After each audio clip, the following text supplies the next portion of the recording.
A Siwálelh. That means a good day in upriver Sq'ep. I am involved with Siwálelh Sq'ep, teachings of our ancestors. These are language revitalization workshops that have been brought together in conjunction with First Peoples Cultural Council. It is also with the work of Dr. Siwálelh Ethel B. Gardner. Dr. Gardner is also here at UFV teaching.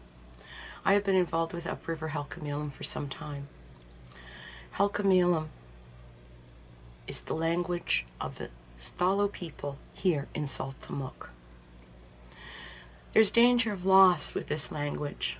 Dr. Siwálelh Elizabeth Phillips, who also recently received her honorary doctorate from UFV for her own work, and she is our last surviving speaker. Part of what we need to do right now in the era of truth and reconciliation, among the calls to action, is support for Indigenous languages. Siwálelh has expressed reconciliation as Hula ya tatalamat kas ya salikwa. This means towards harmony and understanding. Settlers need to be concerned with harmony and understanding. So too, in educators, they need to be concerned with language loss. That is traditional knowledge loss, also known as tech knowledge. Of language loss, and language carries culture, the Indigenous are 5% of the world's total population. But Indigenous languages represent 60% of the world's human languages. Human languages once numbered 10,000 plus, and today only about 6,000 remain. Only half of those are taught to children, English being the preference language, the language of trade and neoliberal policies. At the linguistic rate that we are faced with, in the next 2 generations, every 2 weeks on Earth, another language disappears. That comment comes from 2013. It's now 2019. The escalation rate has increased. My involvement with language support here local has been in pilot project with elders at Siwálelh Elders Lodge. The pilot project was entirely my own creation and choosing, following funding from First Peoples Cultural Council and in support of Siwálelh Sq'ep. Interesting to note, an upriver Sq'ep only became a written language about 30 years ago. Brent Galloway in 1974 began work at the newly started Coquilitsa Education Center in Sardis. There he worked with very, very wise elders, our still fluent elders, recording and transcribing the language into also written form. One of those elders was Tilly Gutierrez. I work with Sophia Marino, her niece, at the Elders Lodge.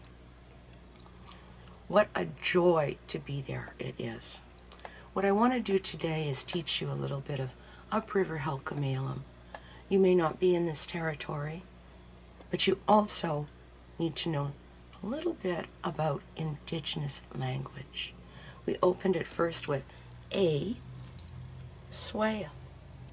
What I am doing is something that is an accompaniment with a language revitalization project. As instructors, teachers, interested supporters, we learn many methods. We learned the AIM method, which was developed in order to bring a total physical response to learning language. When we are small children, we do not learn our language by reading it out of a book. We have our mother say, "Go and pick that over there up," and we pick something up. Sometimes she has to pick it up and say, "What is this? Do you want it?"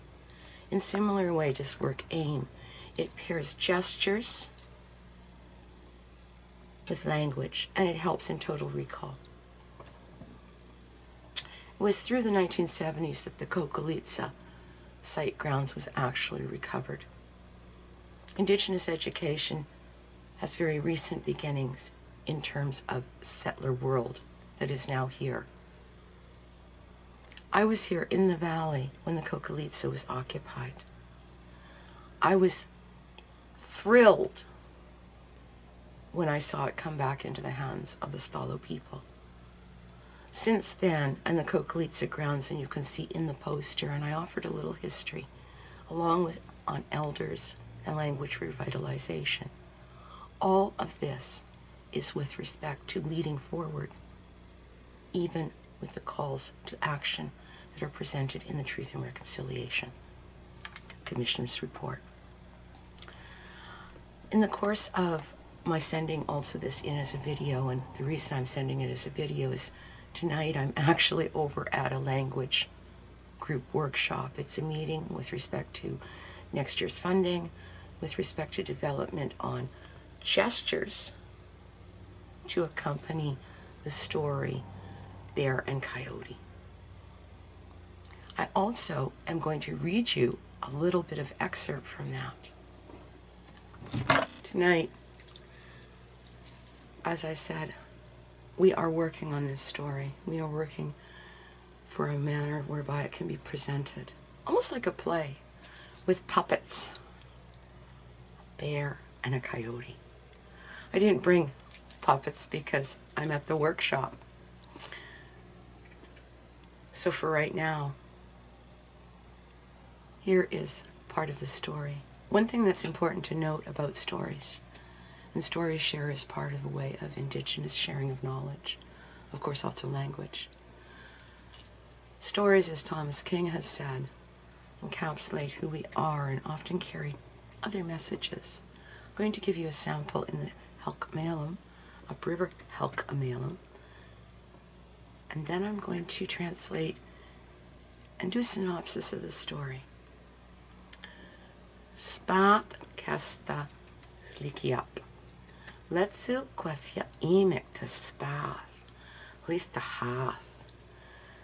Yami les tutlo to slikiap. Slikiap u eme yasam ita ut ahas. Kwa kwas chachans yut lalam. Sutulak. Tlota spat. Equally wow, plus thought la alpha spat sutla el swa to half.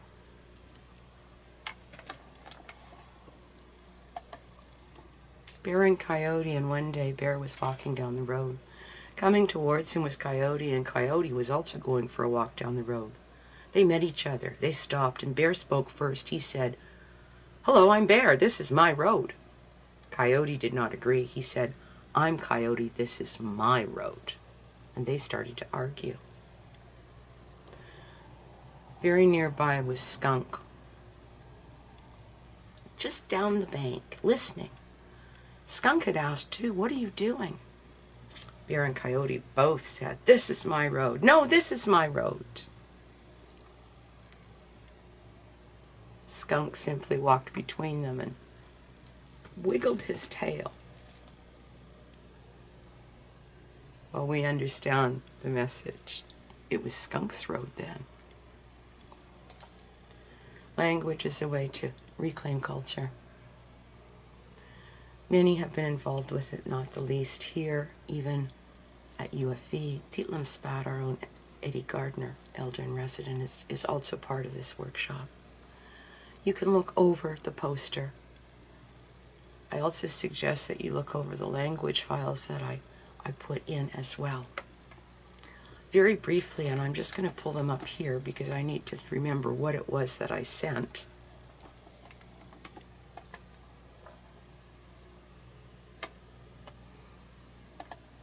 A couple of the phrases. Remember? A, swale. A, latith. And the fingers are the sun now coming up. Good morning. I could say to you, Li chukwa ea. How are you? And you've already learned A is good. Now tetzel. Very good. Tetzel A. I'm hoping that this video is good. I'm not sure what else to present. Other than that, there are many, many, many that are working with language. Returning from the conference recently, earlier this summer in Victoria, the World Conference on Indigenous Languages, and we presented there. I was impressed by the fact that nations from Mohawk to Cree to Anishinaabe, Sami, Maori. And on a side note, out of about 1,000 people, I was the only one who appeared to be white. I felt very, very welcomed and very honored to be there. As Murray Sinclair said, if we're going to get anywhere at all in the coming decades, it's a road that we all have to walk together. One way that we can fulfill TRC calls to action is to support Indigenous languages. I'm going to say something else real quick now, and that is lahai. Lahai means I'm done. Typically in Stalo territory and traditionally, when a speaker would say lahai, they would be announcing, that's it, I'm finished. And everybody would say lahai, which would mean you're done speaking. So for now, I also say Quetzalama, and see you soon.